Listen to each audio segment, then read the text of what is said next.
आता जेव्हा ऑपरेशन सिंदूर चालू झालं तेव्हा मला स्वतःला असं वाटलं की आता हे प्रश्नाचा सोक्षमोक्ष लागणार आणि एकदम युद्धबंदी जाहीर झाली. तर तो सीमेवर लढणारा जो सैनिक आहे तर त्याला त्या निर्णयाबद्दल काय वाटतं? तो लोकशाहीकडे डेमोक्रेसीकडे कसा पाहतो की आपण आत्ता लढत होतो ना, आता युद्धबंदी जाहीर झाली. भारतीय सैनिक लोकशाहीकडे कसा पाहतो आणि लोकशाहीकडून जे आदेश येतात त्याकडे कसं पाहतो?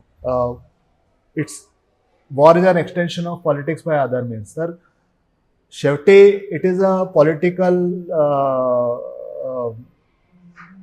जे तुमच्यावर राज्य करणारे आहेत त्यांच्या इच्छेच्या प्रमाणेच युद्ध चालणार. जर त्यांना वाटलं की युद्ध चालू राहायला, तुम्ही आता बघत असाल रशिया युक्रेन, रशिया एवढा मोठा देश आहे किंवा इव्हन इस्रायल आणि याचं, तर ते जोपर्यंत त्यांचे राज्यकर्ते ठरवणार त्यांचं युद्ध थांबणार नाही. पण आपल्या इकडं जे राज्यकर्ते त्यांनी असा विचार केला की आपल्याला